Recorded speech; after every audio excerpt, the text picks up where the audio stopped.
નમસ્કાર વિદ્યાર્થી મિત્રો, અર્થતંત્રનો ભાગ 4 રજૂ કરવા જઈ રહ્યો છું. આજનો ટોપિક છે આર્થિક વૃદ્ધિ મીન્સ ગ્રોથ એન્ડ આર્થિક વિકાસ મીન્સ ડેવલપમેન્ટ. તો મોટાભાગના વિદ્યાર્થીઓને કન્ફ્યુઝન થતું હોય છે. હું કન્ફ્યુઝન દૂર કરી દઉં. બાળકનો જન્મ થાય ત્યારે તમે એને હાઇટ અને બોડી અને વજન જોયેલું હોય, તો કાળક્રમે કુદરતી રીતે એનું સતત હાઇટ બોડી વધતા જાય, તો એને વૃદ્ધિ કહેવામાં આવે. પરંતુ વિકાસ છે એ માનસિક વિકાસ સાથે સંબંધ છે. મતલબ જેમ જેમ ઉંમર મોટી થાય તેમ ભણતું જવું પડે, નવી નવી વિદ્યા જ્ઞાન પ્રાપ્ત કરતું જવું પડે, તો તે સમાજ અને બજાર માટે અનુરૂપ રહી શકે. તો બરાબર સમજો, વૃદ્ધિને આંકડા સાથે સંબંધ છે અને વિકાસને ગુણ સાથે સંબંધ છે. આટલું શોર્ટ એન્ડ સ્વીટ યાદ રાખશો એટલે તમને બધું સમજાઈ જશે. આઈ રિપીટ, વૃદ્ધિને આંકડા સાથે અને વિકાસને ગુણ સાથે, સદગુણ સાથે સંબંધ છે. અચ્છા, ચલો સ્ટાર્ટ કરીએ. આપણે સૌથી પહેલાં આપણે જોઈએ આર્થિક વૃદ્ધિ અને આર્થિક વિકાસમાં આર્થિક વૃદ્ધિ વિશે સમજણ. મેં બેઝિક ટોપિક લીધેલા છે. અચ્છા, કોઈ સમયગાળામાં આર્થિક માપદંડોમાં થતો વધારો. કોઈ સમયગાળો એટલે સરકાર આયોજનબદ્ધ રીતે જે રીતનું આયોજન હોય, 1 વર્ષીય હોઈ શકે, 5 વર્ષીય હોઈ શકે, 10 વર્ષીય હોઈ શકે. જેમ કે અબ્દુલ કલામજી, આપણા રાષ્ટ્રપતિજીએ 2020નું સપનું જોયેલું 2004માં. તો આવી રીતે કોઈ પણ એક સમયગાળો હોય તેમાં આર્થિક માપદંડોમાં થતો વધારો એટલે આર્થિક વૃદ્ધિ. દાખલા તરીકે GDP, gross domestic product, GNP, gross national product. તો આ બધા માપદંડમાં જે વધારો થાય એને આપણે આર્થિક વૃદ્ધિ કહીએ છીએ. અચ્છા, વાસ્તવિક રાષ્ટ્રીય આવક, રિયલ નેશનલ ઇન્કમ અને પ્રતિ વ્યક્તિ આવક, પર કેપિટા ઇન્કમમાં લાંબા સમય સુધી વૃદ્ધિ થાય તો આર્થિક વૃદ્ધિ થઈ કહેવાય. તો તમારા એમસીક્યુની અંદર આ 2 વસ્તુ આપી શકે કે ભાઈ આર્થિક વૃદ્ધિ માટેના 2 પરિબળો ક્યાં?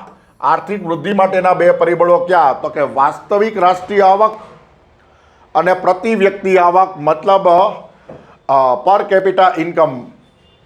લાંબા સમય સુધી વૃદ્ધિ થાય. જો બરાબર સમજો, લાંબા સમય સુધી એટલે માત્ર 1 વર્ષ પૂરતી નથી. અર્થતંત્રમાં 1 વર્ષ એટલે ટૂંકો ગાળો, 1 વર્ષથી 5 વર્ષ એટલે મધ્યમ ગાળો. કેટલાક લોકો 3 થી 5 વર્ષને પણ મધ્યમ ગાળો કહે છે, અને 5 વર્ષથી વધારે હોય તો એ લાંબો ગાળો કહેવાય. આર્થિક વૃદ્ધિમાં માત્ર જથ્થો, મેં કીધું એમ, ઇટ્સ અ ક્વોન્ટિટેટિવ અપ્રોચ, જથ્થાત્મક એ પરિકલ્પના છે, વધે તે જોવાય છે. જેમ કે ખાદ્યાન્ન ઉત્પાદન, મતલબ જે ખાવા પીવાની વસ્તુ છે તેમાં 1 દશકાની વૃદ્ધિ ટનમાં માપવામાં આવે છે. ટન એટલે કે 1000 કિલો. માર્ગની વૃદ્ધિ છે એ કિલોમીટરમાં માપવામાં આવે છે. બરાબર, એ કિલોમીટરમાં માપવામાં આવે છે. અને માથાદીઠ આવક છે એ ડોલરમાં માપવામાં આવે છે. મેં આ પહેલાંના લેક્ચરમાં કીધેલું કે 3 જે પ્રકારના દેશોનું વર્ગીકરણ કરેલું છે યુનાઇટેડ નેશન્સ દ્વારા, વિકસિત, વિકાસશીલ અને અવિકસિત. તો તેમાં માથાદીઠ આવક જે છે ડોલરમાં માપવામાં આવે છે, અને એ આર્થિક વૃદ્ધિનું ઉદાહરણ છે. ચલો, મૂવિંગ ટુવર્ડ્સ નેક્સ્ટ સ્લાઇડ. આર્થિક વૃદ્ધિ અને આર્થિક વિકાસ. હવે હું આર્થિક વૃદ્ધિ વિશે સમજણ આપું છું. આર્થિક વૃદ્ધિ, બરાબર, ઇકોનોમિક ડેવલપમેન્ટ.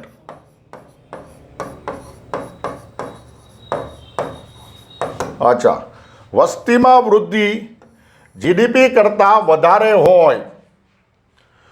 જો બરાબર સમજો, જીડીપી કરતાં વસ્તી વધારે દરથી વધતી હોય, વધારે હોય તો ઉત્પાદન ઘટે. વસ્તી વધે એના એટલા ઝડપથી ઉત્પાદન ન વધે તો શું થાય કે ઓછી વસ્તુ પાછળ ઘણા બધા લોકો ભાગે. તો આવી પરિસ્થિતિમાં ઉત્પાદન ઘટે અને આર્થિક વૃદ્ધિ કહી શકાય નહીં. મતલબ આ આર્થિક વૃદ્ધિ નથી. આવા જ સ્ટેટમેન્ટ તમને પરીક્ષામાં એમસીક્યુમાં પૂછાવાના છે. અચ્છા, તેમજ જો જીડીપી, ગ્રોસ ડોમેસ્ટિક પ્રોડક્ટ વધારે હોય અને વસ્તી વૃદ્ધિ દર એના કરતાં ઓછો હોય, બરાબર, વસ્તી વૃદ્ધિ ઓછી હોય તો ઉત્પાદન વધે, તો આર્થિક વૃદ્ધિ કહી શકાય. તો આ એક નેગેટિવ સ્ટેટમેન્ટ, એક પોઝિટિવ છે. આપ લખશો તો જ તમને સમજાશે. આ ખાલી સાંભળવાને જોવાથી નહીં થાય. તમારે લર્નિંગ મોડમાં, લર્નિંગ મેન્ટલ મોડમાં તમારે શીખવું પડશે ઇકોનોમી, તો જ માર્ક આવશે. ચલો નેક્સ્ટ જોઈએ. આર્થિક વિકાસ વિશેની સમજણ. Economic development. અચ્છા, આર્થિક વિકાસ એ ગુણાત્મક પ્રમાણ છે, તો એ ક્વોલિટેટિવ એપ્રોચ છે. કેવો છે? ક્વોલિટેટિવ, ગુણાત્મક, જે જીવન, શિક્ષણ, સ્વાસ્થ્ય સ્તર, બાળકોમાં પોષણ જેવા પરિબળો પર ધ્યાન આપે છે. તો અહીંયા તમે જુઓ કે માણસની જીવનની ગુણવત્તા, શૈક્ષણિક ગુણવત્તા, સ્વાસ્થ્ય સ્તરની ગુણવત્તા, બાળકોમાં પોષણ, ન્યુટ્રિશન ઓફ ચાઇલ્ડ, આ બધા પરિબળો પર ધ્યાન આપવામાં આવે છે. તદુપરાંત બીજો પણ જોઈએ, રાષ્ટ્રીય આવકમાં વૃદ્ધિ સિવાય. અહીંયા માત્ર રાષ્ટ્રીય આવકમાં વૃદ્ધિ જરૂરી છે, પણ તે સિવાય સામાજિક એટલે સોશિયલ, કલ્ચરલ એટલે સાંસ્કૃતિક, રાજનૈતિક એટલે પોલિટિકલ સ્ટેબિલિટી, નૈતિક પરિવર્તન મીન્સ મોરલ ચેન્જ વગેરેને આર્થિક વિકાસ કહે છે. વિદ્યાર્થી મિત્રો, દુનિયામાં ઘણા બધા દેશ એવા છે કે કુદરતી સંસાધનને કારણે ખૂબ જ લક્ષાધિપતિ, અબજોપતિ, ખરબોપતિ છે, પણ એવું બની શકે કે તે દેશમાં રહેલી વસ્તી જે છે એ ખરેખર ગુણાત્મક જીવન ન જીવતી હોય. તો મતલબ એમ કહી શકાય કે આર્થિક વૃદ્ધિ છે પણ આર્થિક વિકાસ નથી. એવા પણ ઘણા બધા દેશ છે. સે for example Ghana, ivory cost, પછી એવા ઘણા બધા બીજા આફ્રિકન કન્ટ્રી છે કે જ્યાં કુદરતી સંસાધન ખૂબ છે, બરાબર, પણ એને બહાર કાઢવાના, ઉત્ખનન કરવાના સાધનો મર્યાદિત છે. માટે આર્થિક વૃદ્ધિની શક્યતા હોવા છતાં આર્થિક વિકાસ ઓલમોસ્ટ શૂન્ય છે. લોકો ભૂખમરાથી મરે છે, બરાબર. અચ્છા, થર્ડ પોઈન્ટ, આર્થિક વૃદ્ધિ વિના આર્થિક વિકાસ શક્ય નથી. મતલબ આર્થિક વિકાસ કરવા માટે પૈસા, મતલબ નાણાં તો જોશે જ તે, બરાબર. મતલબ આર્થિક વૃદ્ધિ વિના આર્થિક વિકાસ શક્ય નથી, પરંતુ આર્થિક વિકાસ વિના આર્થિક વૃદ્ધિ થઈ શકે છે. મેં આપને હમણાં સમજાવ્યું તેમ કે રાતોરાત પૈસાદાર થઈ જાય કોઈ પણ દેશ, બરાબર, એવું બની શકે, પણ ત્યાં આર્થિક વિકાસ ન પણ હોય. માટે આ સ્ટેટમેન્ટ ધ્યાન રાખજો. તમને આ પણ એમસીક્યુમાં પૂછી શકે, કોઈ પણ બે જગ્યાએ ખાલી જગ્યા રાખીને, બરાબર. આઈ રિપીટ, આર્થિક વૃદ્ધિ વિના આર્થિક વિકાસ શક્ય નથી. મતલબ પૈસા વિના વિકાસ શક્ય નથી, વૃદ્ધિ વિના વિકાસ શક્ય નથી, પરંતુ આર્થિક વિકાસ વિના આર્થિક વૃદ્ધિ થઈ શકે છે. ચલો નેક્સ્ટ, આર્થિક વિકાસ. This is very important. અહીંયા લખું જ છું, આ આઈએમપી પ્લસની કેટેગરીમાં મૂકું છું. આ સ્ટેટમેન્ટ અવારનવાર પૂછાઈ ગયેલું છે જુદી જુદી પરીક્ષામાં, ખાસ કરીને પીએસઆઈ માટે મોસ્ટ આઈએમપી. પ્રખ્યાત અર્થશાસ્ત્રી છે મહેબૂબ ઉલ હક, એમને જે કરેલું જે એક સ્ટેટમેન્ટ છે એ શું છે આર્થિક વિકાસ માટે, ઇકોનોમિક ડેવલપમેન્ટ માટે. આર્થિક વિકાસના મુખ્ય લક્ષ્યાંકો ગરીબી, ભૂખમરો મતલબ સ્ટાર્વેશન, બેરોજગારી અનએમ્પ્લોયમેન્ટ, અસમાનતા ઇનઇક્વાલિટી અને નિરક્ષરતા મતલબ ઇલિટરેટનેસ દૂર કરવાના હોવા જોઈએ. તો આ એમને પરિમાણો આપ્યા છે મહેબૂબ ઉલ હક, પ્રખ્યાત અર્થશાસ્ત્રીએ, કે આર્થિક વિકાસમાં જો તમારે સાબિત કરવો હોય તો ગરીબીનું ઉન્મૂલન મતલબ ગરીબી નાબૂદી, ભૂખમરો ન હોવો જોઈએ, બેરોજગારી સપ્રમાણ હોવી જોઈએ. દુનિયાનો એક દેશ એવો નથી કે જેમાં બેરોજગારી નથી, પણ કાબૂમાં હોવી જોઈએ. અસમાનતા ઓછામાં ઓછી હોવી જોઈએ, અસમાનતા બધા દેશમાં હશે. નિરક્ષરતા, આ 100% સુધી આપણે સાક્ષરતા દર આપણે પ્રાપ્ત કરી શકીએ. તો આ મહેબૂબ ઉલ હકની એક વિચારધારા હતી, અને એ મુજબ આર્થિક વિકાસમાં બે પ્રકારની અવધારણા મતલબ વિચારધારા જોવા મળે છે. એક પરંપરાગત અને બીજી નવી. આ પણ પૂછેબલ ક્વેશ્ચન છે. એક પણ વસ્તુ હું બિનજરૂરી રજૂ નથી કરતો, પરીક્ષા લક્ષિત છે, માટે પૂરો વિડીયો જોજો. ચલો નેક્સ્ટ જોઈએ, આર્થિક વિકાસની પરંપરાગત વિચારધારા, બરાબર.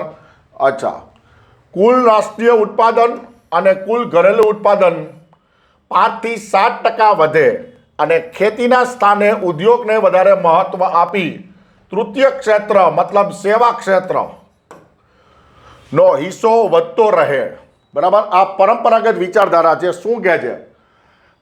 કુલ રાષ્ટ્રીય ઉત્પાદન ગ્રોસ નેશનલ પ્રોડક્શન એન્ડ કુલ ઘરેલું ઉત્પાદન ગ્રોસ ડોમેસ્ટિક પ્રોડક્શન 5 થી 7% વધે, બરાબર. આ પહેલી બાબત, તો તમારે અહીં યાદ રાખવાની, આ પહેલી બાબત. વત્તા ખેતીના સ્થાને ઉદ્યોગને વધારે મહત્વ આપવામાં આવે, પહેલાં ખેતીના સ્થાને ઉદ્યોગને વધારે મહત્ત્વ આપવામાં આવે અને પછી તૃતીય ક્ષેત્ર એટલે કે સેવા ક્ષેત્રનો હિસ્સો સતત વધતો રહે. ભારતમાં આ જોવા મળે છે. આ પરંપરાગત વિચારધારા મુજબનો વિકાસ ભારતમાં અત્યારે જોવા મળે છે, કારણ કે સેવા ક્ષેત્રનો ફાળો અત્યારે આપણે મોર દેન 50% છે. ચલો બીજું જોઈએ આર્થિક વિકાસની નવી વિચારધારા. તો ચાર્લ્સ કિન્ડલબર્ગ અને બ્રુસ હેરિક ના મુજબ, આ નામ પણ એક યાદ રાખજો, જ્યારે દેશમાં ઓછી આવકવાળા લોકોના ભૌતિક કલ્યાણમાં વૃદ્ધિ થાય તો ગરીબી, બીમારી, બાળ મૃત્યુથી છુટકારો મળે છે. અહીંયા એમનો એપ્રોચ એવો છે કે જે ઓછી આવકવાળા છે, લો ઇન્કમ ગ્રુપ છે, જે LIG, એ લોકોના ભૌતિક કલ્યાણ માટે, મતલબ ફિઝિકલ ડેવલપમેન્ટ માટે, બધી સુખ સુવિધા સંસાધન મળી રહે તે માટે, તો જ એક વૃદ્ધિ થાય અને તો જ ગરીબી, બીમારી અને બાળ મૃત્યુથી છુટકારો મળે. મતલબ આ કલ્યાણ રાજ્યની વાત કરે છે, કલ્યાણલક્ષી રાજ્યની. તો આ બંને વિચારધારા જે છે એ લખી અને પાકી કરજો. ચલો નેક્સ્ટ, આર્થિક વૃદ્ધિના માપદંડો. બરાબર, પેરામીટર્સ ઓફ ઇકોનોમિક ગ્રોથ, આંકડાકીય માહિતી હિસાબ. કુલ ઘરેલું ઉત્પાદન તો કે GDP, કુલ રાષ્ટ્રીય ઉત્પાદન તો કે ગ્રોસ નેશનલ પ્રોડક્ટ, ચોખ્ખું ઘરેલું ઉત્પાદન નેટ ડોમેસ્ટિક પ્રોડક્ટ, ચોખ્ખું રાષ્ટ્રીય ઉત્પાદન નેટ નેશનલ પ્રોડક્ટ અને પ્રતિ વ્યક્તિ આવક પર કેપિટા ઇન્કમ. આ આર્થિક વૃદ્ધિના માપદંડો છે. બરાબર, GDP, GNP, NDP, NNP અને PCI પર કેપિટા ઇન્કમ. ચલો નેક્સ્ટ જોઈએ હવે આર્થિક વિકાસના માપદંડો ક્યાં ક્યાં છે. બરાબર, what are the parameters of economic development?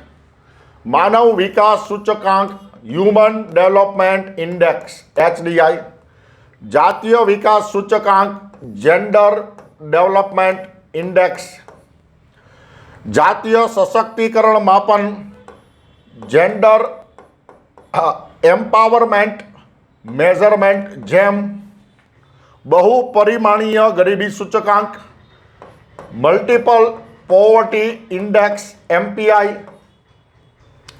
તકનીકી ઉપલબ્ધિ સૂચકાંક મતલબ ટેકનિકલ અવેલેબિલિટી ઇન્ડેક્સ TAI, વૈશ્વિક ખુશાલી સૂચકાંક તો કે ગ્લોબલ હેપીનેસ ઇન્ડેક્સ GHI. તો આ બધા આર્થિક વૃદ્ધિના આર્થિક વિકાસના માપદંડો છે. ચલો next, this is very important, this has been asked for once after 2017. 2007 પછી આ પૂછાઈ ગયેલો ક્વેશ્ચન છે. મૂડી અને ઉત્પાદન રેશિયો એટલે શું? થોડુંક ગણિત જેવી વસ્તુ જોઈ લે.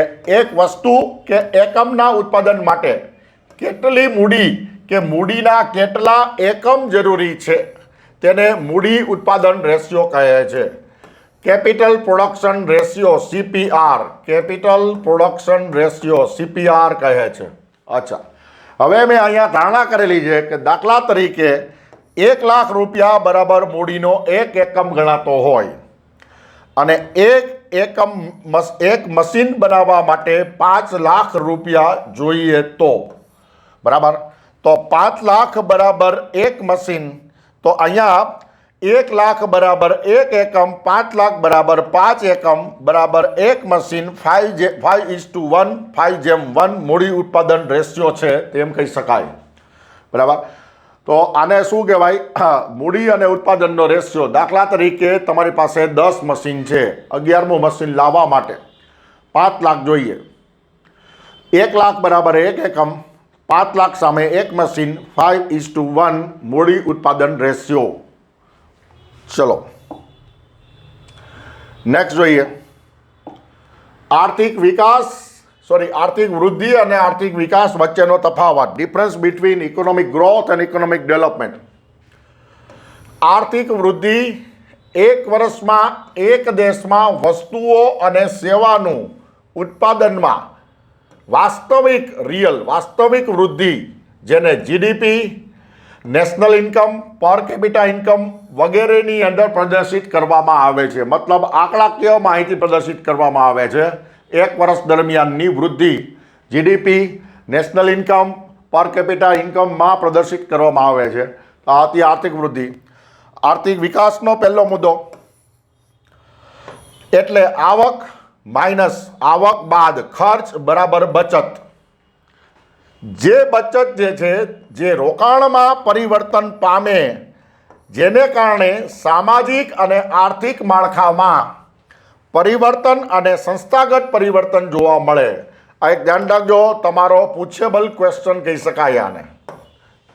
This food B your probable question. આર્થિક વિકાસ એટલે કુલ આવક 1 લાખ રૂપિયા, ખર્ચ તો કે 70,000 રૂપિયા, તો વધેલા 30,000 રૂપિયાને શું કહેવાય? બચત કહેવાય. તો તમારી બચત તો જ મૂડી કહેવાય જો તમે એનું રોકાણ કરો તો. અહીંયા વાત આપણે સરકારની કરી છે, કોઈ વ્યક્તિની નથી કરતા.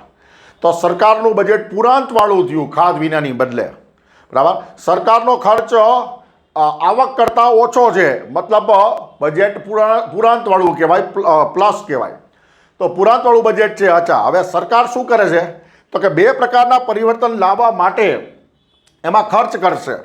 તો કે એક આર્થિક સામાજિક અને આર્થિક માળખામાં પરિવર્તન, અને બીજું સંસ્થાગત પરિવર્તન કરશે. તો સંસ્થાગત પરિવર્તનનું તમને એક્ઝામ્પલ આપું કે પહેલાં બધું ઓફલાઈન હતું અને ફેસ ટુ ફેસ કામ આપણે કરવું પડતું, ત્યારે સમય, શક્તિ અને પૈસાનો વ્યય થતો. હવે બધું ઓનલાઈન થઈ ગયું, તો એ સંસ્થાગત પરિવર્તન કહેવાય ડિજિટલાઇઝેશનના કારણે, બરાબર. તો જેને શું કહી શકાય? આર્થિક વિકાસ કહી શકાય. સામાજિક અને આર્થિક માળખામાં પરિવર્તન, તો પહેલાં આર્થિક માળખામાં પરિવર્તન કહીએ તો અત્યારે જેને કહેવાય કે ભાઈ ક્રેડિટ ક્રિએશન પ્રોસેસને કારણે, સીસીપીને કારણે લોનેબલ ફંડ સતત વધતા જાય છે. એનએફએસસી પાસે, બરાબર, NBFC non banking financial company પાસે અને બેંક પાસે, જેની હિસાબે લોકોને લોનની સુવિધા અત્યારે સામેથી ફોન આવે છે આપણને કે સતત લોન લ્યો, પણ હકીકતમાં લોનનું ઊંધું કરાય, લોન ન લો. ચલો નેક્સ્ટ જોઈએ તફાવતમાં આર્થિક વૃદ્ધિ અને આર્થિક વિકાસ વચ્ચેનો તફાવત. બીજા નંબરનો પોઈન્ટ છે આર્થિક વૃદ્ધિને ઉપભોગ એટલે કે વપરાશ, સરકારી ખર્ચ, શુદ્ધ નિકાસ સાથે સંબંધ છે. શુદ્ધ નિકાસ એટલે આયાત માઇનસ નિકાસ. જો નિકાસ વધારે હોય તો શુદ્ધ નિકાસની વાત કરીએ છીએ આપણે, બરાબર, મતલબ સરપ્લસ. બીજો પોઈન્ટ, જ્યારે આર્થિક વિકાસને મૂડીમાં વૃદ્ધિ, આવકની અસમાનતામાં ઘટાડા સાથે સંબંધ છે. મૂડીમાં વૃદ્ધિ થશે પણ એનું ડિસ્ટ્રીબ્યુશન પણ ઇક્વલ થાય, ઓલમોસ્ટ ઇક્વલ, તો નીચલો વર્ગ ઉપર આવે એ વિકાસ કહેવાશે, અને ઉપલો વર્ગ સતત પૈસાદાર થતો જશે તો એ વૃદ્ધિ ગણાશે, બરાબર. સમજો, ઓવરઓલ દેશની વાત કરીએ આપણે તો એક વ્યક્તિ 5,000 કમાય છે, એક વ્યક્તિ 15,000 કમાય છે, તો 15,000 વાળો 20,000 પહોંચે એમાં કાંઈ વાંધો નથી, પણ 5,000 વાળો છે એ 12 કે 13,000 પહોંચવો જોઈએ. મતલબ આવકની અસમાનતા ઓછી કરવાની વાત કરે છે. ચલો થર્ડ પોઈન્ટ, આર્થિક વૃદ્ધિ એ માત્રાત્મક પરિવર્તન છે. મતલબ જેને આંકડામાં માપી શકાય તેવું જ પરિવર્તન છે. જેમ કે જીડીપી 6.5 માંથી 6.9 થાય તો 0.4 જે છે એ માત્રાત્મક પરિવર્તન થયું, બરાબર. આર્થિક વિકાસ છે, બરાબર, ધ્યાન રાખજો. માત્રાત્મક મતલબ આંકડાકીય વત્તા ગુણાત્મક, ક્વોન્ટિટેટિવ પ્લસ ક્વોલિટેટિવ પરિવર્તન છે. બંને પ્રકારના પરિવર્તન એટલે કે આર્થિક વિકાસ. કારણ કે મેં પહેલાં જ કીધું કે આર્થિક વૃદ્ધિ વિના આર્થિક વિકાસ શક્ય નથી. અચ્છા, આર્થિક વૃદ્ધિ છે એ અલ્પકાલીન પ્રવૃત્તિ છે, મતલબ શોર્ટ ટર્મ છે, જ્યારે આર્થિક વિકાસ એ લાંબા ગાળાની સતત ચાલતી પ્રવૃત્તિ છે. આર્થિક વિકાસ એ દીર્ઘકાલીન અને સતત ચાલતી પ્રક્રિયા છે. પાંચમું, આર્થિક વૃદ્ધિ સ્વયં સંચાલિત છે. દાખલા તરીકે દેશનો વસ્તી વધારો, સરકાર ગમે તેટલા આયોજન કરે, અમે બે, અમારા બે, બરાબર, કુટુંબ નિયોજનની વાત કરે, પછી વસ્તી નિયંત્રણના કાયદા લાવવાની વાત કરે તો પણ ઘણો બધો વિરોધ થાય છે. ભારતની વસ્તી ભગવાનની દયાથી સતત વધતી જાય છે, બરાબર. તો એ સ્વયં વૃદ્ધિ, સ્વયં સંચાલિત છે. આપણા હાઇટ બોડી વધારવા માટે આપણે જોવા જઈએ તો આપણે કોઈ કાંઈ વસ્તુ કરી શકતા નથી, તો એ કુદરતી વૃદ્ધિ કહેવાય. હા, પણ માનસિક વિકાસ માટે આપણે પ્રયત્ન કરવો પડે. અચ્છા, તો માનસિક વિકાસ માટે આર્થિક વિકાસ એ નિર્દેશિત પ્રક્રિયા છે. નિર્દેશનું પાલન કરવાથી, અમલમાં મૂકવાથી જે પ્રક્રિયા થાય એને આર્થિક વિકાસ કહેવાય. ચલો next, this is also important. આર્થિક વૃદ્ધિના સંદર્ભમાં UNDP United Nations Development Programme યુએનડીપીનો દ્રષ્ટિકોણ સંયુક્ત રાષ્ટ્ર વિકાસ કાર્યક્રમ રોજગાર વિહીન વૃદ્ધિને ગરીબીનું મુખ્ય કારણ દર્શાવે છે. આ તમારો ક્વેશ્ચન છે. વૃદ્ધિ કરી પણ કેવી? તો કે રોજગાર વિહીન. અચ્છા, એવું બને કે 10 કરોડ રૂપિયા રોક્યા પણ મિકેનાઇઝ સિસ્ટમ ગોઠવી ઓટોમેટિક અને રોજગાર મેળવો માત્ર 5 જણાને, બરાબર. પણ કદાચ જો ગૃહ ઉદ્યોગમાં 10 કરોડ રોકવામાં આવે કે લઘુ ઉદ્યોગ કે કુટીર ઉદ્યોગમાં, તો 10 કરોડમાં કદાચ 5000 કે 6000 લોકોને પણ 10 કરોડમાં 5 કે 6000 લોકોને પણ રોજગારી મળે. તો અહીંયા શું કહે છે યુએનડીપીનો દ્રષ્ટિકોણ કે રોજગાર વિહીન વૃદ્ધિ હોય તો એ ગરીબીનું મુખ્ય કારણ દર્શાવે છે. મતલબ રોજગાર સાથેની વૃદ્ધિ જે છે એ વિન વિન સિચ્યુએશન છે. હવે એમને કુલ 3 પ્રકારના ગ્રોથ દર્શાવેલા છે. એમાં પહેલું, ધીસ ઇઝ વેરી ઇમ્પોર્ટન્ટ, કઠોર વૃદ્ધિ. એને ર્યુથલેસ ગ્રોથ કહેવાય છે. ર્યુથલેસ ગ્રોથ. આવક અને સંપત્તિના વિતરણમાં વિષમતા વધે, મીન્સ ઇનઇક્વાલિટી ઓફ ઇન્કમ, બરાબર, જેમાં વધે એને કઠોર વૃદ્ધિ કહેવામાં આવે છે. આવક અને સંપત્તિના વિતરણમાં વિષમતા વધે. સરકાર પાસે જે કંઈ પણ ટેક્સ કલેક્શન થયું એ મેક્સિમમ ઓલરેડી રીચ ઉદ્યોગો છે, બરાબર, એને જ જો ડાયવર્ટ કરવામાં આવે. અચ્છા, કુદરતી સંસાધનો જેમ કે વીજળી, કોલસો, પાણી વગેરે ઉદ્યોગો, મોટા પાયાના ઉદ્યોગો જે કમાણીના ઉદ્દેશથી વાપરે છે સંસાધનોને, એના કરતાં જે લોકોને જીવનનું પાલન કરવું છે, જેને નાના પાયે રોજગાર મેળવવો છે, એ સંસાધનો એ તરફ ડાયવર્ટ કરવામાં આવે તો એ બહુ અતિ ઉત્તમ વ્યવસ્થા કહેવાય, એમ કહેવા માગે છે. પછી આવે છે સ્વરવિહીન વૃદ્ધિ, વોઇસલેસ ગ્રોથ. તો શું કહે છે? પછાત વર્ગોની સ્થિતિ સ્વરવિહીન થઈ જાય છે. મતલબ પછાત વર્ગો ગમે તેટલો અવાજ બુલંદ કરે એનું કોઈ સાંભળવાળું હોતું નથી અને વૃદ્ધિ એક તરફી જ થઈ જાય. પૈસાદાર વધારે પૈસાદાર બને, ગરીબ વધારે ગરીબ બને અને ખાઈ વધુ વધુ ઊંડી થતી જાય. તો એને શું કહેવાય? વોઇસલેસ ગ્રોથ કહેવાય. નેક્સ્ટ, ભવિષ્યવિહીન વૃદ્ધિ, બરાબર. ભવિષ્યવિહીન વૃદ્ધિને શું કહેવાય છે? તો કે ફ્યુચરલેસ ગ્રોથ. વર્તમાન પેઢી દ્વારા ભવિષ્યની પેઢીઓ માટે પર્યાવરણ અને પ્રાકૃતિક સંસાધનોનો બગાડ કરવામાં આવે છે, બરાબર. તો બહુ જ પૂછાઈ ગયેલો, બહુ ફેમસ છે ક્વેશ્ચન ને સબ્જેક્ટ, સસ્ટેનેબલ ડેવલપમેન્ટ. એ કહેવા શું માગે છે? તો કે વર્તમાન પેઢીએ કુદરતી સંસાધનોનો એવી રીતે ઉપયોગ કરવો જોઈએ કે ભવિષ્યની આવનારી તમામ પેઢીને સંસાધનો પ્રાપ્ત થાય, બરાબર. પણ એની બદલે અત્યારે જ આપણે કુદરતનું નિકંદન કાઢી નાખી, જંગલ, પાણી, પહાડ વગેરે, બરાબર, અને ભવિષ્યની પેઢી માટે કાંઈ રહે જ નહીં, બરાબર. તો વરસાદના ફોટા પાડીને બતાવો આપણે કે આવો વરસાદ આવતો, બરાબર. તો એને શું કહેવાય છે? ફ્યુચરલેસ ગ્રોથ. અને ચોથું આવે છે જડવિહીન વૃદ્ધિ. જડ એટલે કે રૂટ, રૂટલેસ ગ્રોથ. સામાજિક પરંપરા અને સંસ્કૃતિની ઓળખ નષ્ટ થાય છે. અંગ્રેજોએ એક ફોર્મ્યુલા અપનાવેલી મિત્રો કે કોઈ પણ દેશને ગુલામ બનાવવો હોય તો પહેલાં એની પાસે તેની સંસ્કૃતિ, ભાષા, રીતિ રિવાજ અને પરંપરાને છીનવી લ્યો, બરાબર. એ છીનવી લ્યો એટલે આપોઆપ આપણા ગુલામ બની જશે અને એની પાસે કોઈ હેસિયત રહેશે નહીં. તો એવા પ્રકારની વૃદ્ધિ છે રૂટલેસ ગ્રોથ. સામાજિક પરંપરાને નષ્ટ ને સંસ્કૃતિની ઓળખ નષ્ટ થાય તેવી રીતે ગ્રોથ કરવાનો. તો આજે બધા આંધળું અનુકરણ કરે છે વેસ્ટર્નાઇઝેશનનું, બરાબર, કે ભાઈ આપણે જો વેસ્ટર્ન સ્ટાઇલના કપડાં પહેરી તો જ આપણે આધુનિક દેખાઈએ. ના, એવું જરૂરી નથી. આપણી પરંપરા પણ એક ફેશન જ છે. તો વિદ્યાર્થી મિત્રો, આ વિડીયોનું અહીંયા સમાપન કરું છું અને હવે પછીનો જે ટોપિક છે એના વિશે માહિતી આપું આપને. તો હવે પછીનો ટોપિક આવશે ભારતમાં આર્થિક આયોજનની કામગીરીનો ઉદ્ભવ અને વિકાસ. ખૂબ લાંબુ ચેપ્ટર છે, ઘણા બધા માર્ક મળશે તમને આમાંથી. મિનિમમ 3 માર્કની અપેક્ષા રાખું છું આ ચેપ્ટરમાંથી. ઓકે, ધન્યવાદ વિદ્યાર્થી મિત્રો. જય હિન્દ, મહાદેવ હર.